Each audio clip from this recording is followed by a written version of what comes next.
नमस्कार, CSK news में आपका स्वागत है। दोस्तों, आज दिन भर की जो फटाफट ब्रेकिंग न्यूज़ निकल के आ रही है, एक करके बताएंगे। दोस्तों, जम्मू कश्मीर में परिसीमन आयोग की रिपोर्ट सौंप दी गई है और जम्मू कश्मीर में इस साल के अंत तक होंगे चुनाव। लेकिन जिस तरीके से कहीं ना कहीं तरीके से परिसीमन ने कई दिग्गजों की मुश्किलें बढ़ा दी हैं, इधर से उधर हो गया है, जन आधार बढ़ाने की तैयारी होगी। दूसरी बड़ी अपडेट में आपको बताएंगे, भाजपा का संकल्प पत्र आ गया है। किसानों को सिंचाई, मुफ्त बिजली, छात्राओं को फ्री स्कूटी, आखिर क्या कुछ है बीजेपी के संकल्प पत्र में। तीसरी बड़ी अपडेट, नेपाल सरकार की लीक रिपोर्ट से बड़ा खुलासा, पहली बार माना चीन कर रहा है जमीनों पर कब्जा। तो एक एक करके आपको विस्तार से खबरें बताएंगे। जहां चीन का टेंशन बढ़ा, ताइवान को अमेरिका से ताकत, $10 करोड़ में होगा पैट्रियट मिसाइल का आधुनिकीकरण, तो ये भी हम आपको बताएंगे। और इस बीच बड़ी खबर निकल के आ रही, टीटीपी हमले को लेकर तालिबान और पाकिस्तान आमने सामने। बड़ी खबर, बलूचिस्तान निकल रहा है पाकिस्तान के हाथ से। बलूच विद्रोहियों ने आर पार के ऐलान किए हैं। 20 बलूचियों को भी मारा गया था। अब बलूचियों ने पाकिस्तान और चीन की सेना की टेंशन बढ़ा दी है। और सूत्र जो बता रहे हैं, इसीलिए पाकिस्तान के इमरान खान पहुंचे हैं चाइना में सीपीसी के देख रेख के लिए। तो सब कुछ खबरें एक एक करके बताएंगे। दोस्तों, हाई कोर्ट में सुनवाई से पहले शुरू हुआ प्रदर्शन। कर्नाटका में हिजाब कॉलेज में आमने सामने हुए छात्र, बेहद बड़ी खबर निकल के आ रही है, तो एक एक करके बताएंगे। लेकिन उससे पहले एक छोटा सा निवेदन, अगर आपने चैनल को अभी तक सब्सक्राइब नहीं किया तो पल पल के अपडेट के लिए चैनल को सब्सक्राइब करना ना भूले। दोस्तों, दरअसल पहली बड़ी अपडेट निकल के आ रही, भाजपा ने जारी किया संकल्प पत्र। किसानों को सिंचाई के लिए मुफ्त बिजली व मेधावी छात्रों को मुफ्त स्कूटी देने का किया वायदा। दरअसल गृहमंत्री अमित शाह और मुख्यमंत्री यूपी के योगी आदित्यनाथ ने आज यूपी चुनाव के लिए लोक कल्याण संकल्प पत्र और नया प्रचार गीत जारी कर दिया है। भाजपा ने यूपी में सत्ता में आने पर किसानों की सिंचाई के लिए मुफ्त बिजली और कॉलेज जाने वाली मेधावी छात्राओं को मुफ्त स्कूटी देने का वादा किया है। विद्यार्थियों को 2 करोड़ टैबलेट और लैपटॉप वितरित किया जाएगा। भाजपा ने लता मंगेशकर की स्मृति में 8 अकादमी स्थापित करने की घोषणा भी की है। भाजपा ने यूपी में सत्ता में आने पर किसानों को सिंचाई के लिए मुफ्त बिजली और कॉलेज आने वाली मेधावी छात्राओं को मुफ्त स्कूटी देने का वादा किया है। भाजपा ने लता मंगेशकर की स्मृति में 8 अकादमी स्थापित करने की घोषणा भी की है। लोक कल्याण संकल्प पत्र 2022 में भाजपा ने प्रदेश के हर जिलों में आधुनिक विशेषज्ञ चिकित्सा सुविधाओं को युक्त मेडिकल कॉलेज स्थापित किए जाने का वादा किया है। प्रदेश के सभी नागरिकों को सरकारी सेवाएं एक निश्चित समय में प्राप्त इसकी गारंटी देने वाला कानून लाया जाएगा।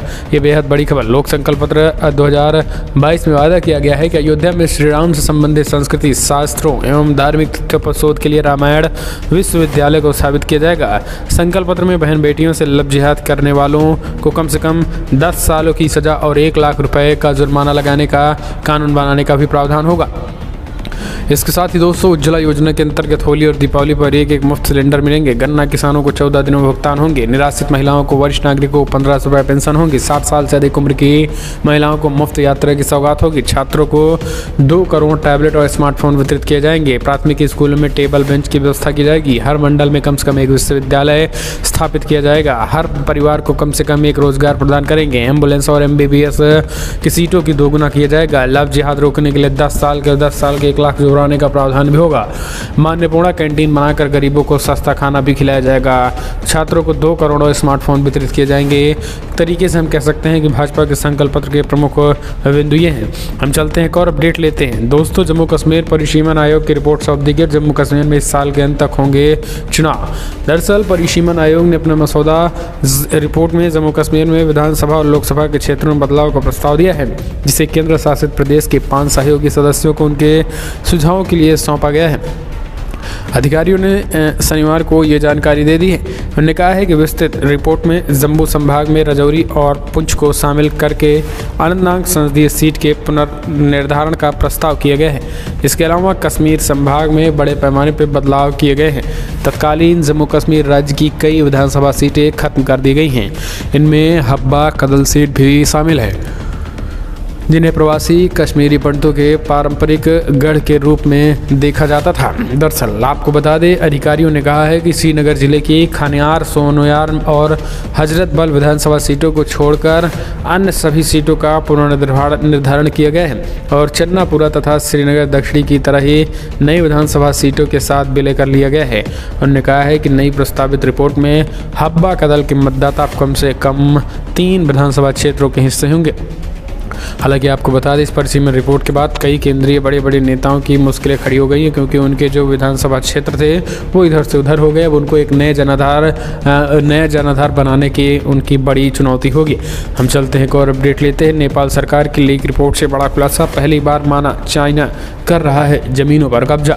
दरअसल लद्दाख में भारतीय ज़मीन पर कब्जा जमाए बैठा चाइना अब नेपाल की ज़मीन पर कब्जा कर रहा है। यही नहीं, अब खुद नेपाल सरकार ने माना है कि चीन की ओर से सीमा पर यह कब्जा किया जा रहा है। ऐसा पहली बार है जब नेपाल ने माना है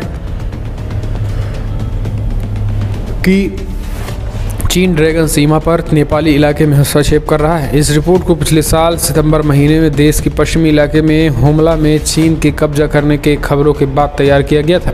नेपाल सरकार का एक आधिकारिक रिपोर्ट यह बीबीसी के हाथ लगी है। उधर चीन के काठमांडू स्थित दूतावास में किसी भी कब्जे को खारिज किया गया है। अभी नेपाल सरकार की ओर से कोई आधिकारिक प्रतिक्रिया नहीं आई है।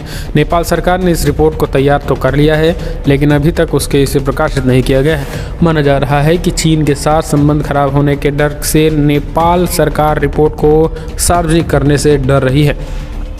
हम चलते हैं एक और अपडेट लेते हैं। चीन का टेंशन बढ़ा, ताइवान को अमेरिका से ताकत $10 करोड़ होगा पैट्रियट मिसाइल का आधुनिकीकरण।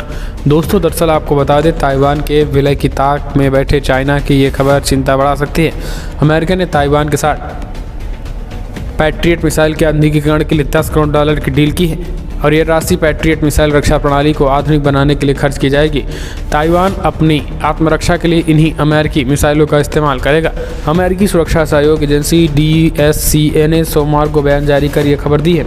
दरअसल पैट्रियट मिसाइल के आधुनिकीकरण के लिए वाशिंगटन स्थित ताइवान के दूतावास ने अमेरिका से आग्रह किया था कि DCS ने कहा है कि पैट्रियट हवाई सुरक्षा प्रणाली का उन्नत बनाए जाने से सहयोगी देशों की सुरक्षा मजबूत होगी और वह राजनीतिक स्थिरता कायम रखने, सैन्य संतुलन बनाए रखने और क्षेत्र का आर्थिक विकास करने में सक्षम होगा।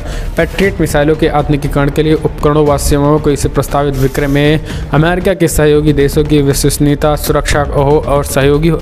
ताइवान नए पैट्रियट मिसाइल हासिल करने का बात की, यानी हम कह सकते हैं कि ताइवान की मिसाइलों को अमेरिका कहीं ना कहीं एक नवीनीकरण करेगा। एक और अपडेट, पाकिस्तान के हाथ से निकल रहा है बलूचिस्तान। बड़ी खबर, बलूचिस्तान को जंग का मैदान बनाने के तैयार विद्रोही पाकिस्तानी सेना, चीन की बढ़ेगी टेंशन। पाकिस्तान के बलूचिस्तान प्रांत को युद्ध क्षेत्र में बदलने के ताज़ा प्रवृत्ति ने सुरक्षा बलों और व्यापक टारगेट हमले का अंजाम देने में हिस्सा और आतंकवाद को बढ़ावा देने में भूमिका निभाने कारकों पर बहस शुरू हो गई है। राजनीतिक और सुरक्षा विश्लेषकों का मानना है कि अफगानिस्तान में अस्थिर स्थिति अन्य पड़ोसी देशों के आतंकवादी समूहों को विदेशी समर्थन के साथ अलगाववादी आतंकवादी संगठनों की ओर से फिर से समूह बनाने और लक्षित हमलों के पीछे मुख्य कारक है। बलूचिस्तान में आतंकवादी समूहों द्वारा किए गए हमलों की नवीनतम श्रृंखला में दर्जनों सुरक्षाकर्मी मारे गए हैं, जबकि बम विस्फोट और झड़पों घात लगाकर और भारी गोलीबारी में बड़ी संख्या में आतंकवादी भी मारे गए हैं। तो ये बेहद बड़ी खबर निकल के आ रही है। इस बीच आपको बता दें, बलूचिस्तान में लगातार बलूची यानी BLA बलूचिस्तान लिबरेशन आर्मी ये तैयारी कर रही है। कैसे चाइना हो या पाकिस्तान को बलूचिस्तान से हटाया जाए, और यही कारण है कि CPEC भी चाइना का प्रभावित हो रहा है और CPEC पर भी खतरे की घंटी मंडराने लगी है।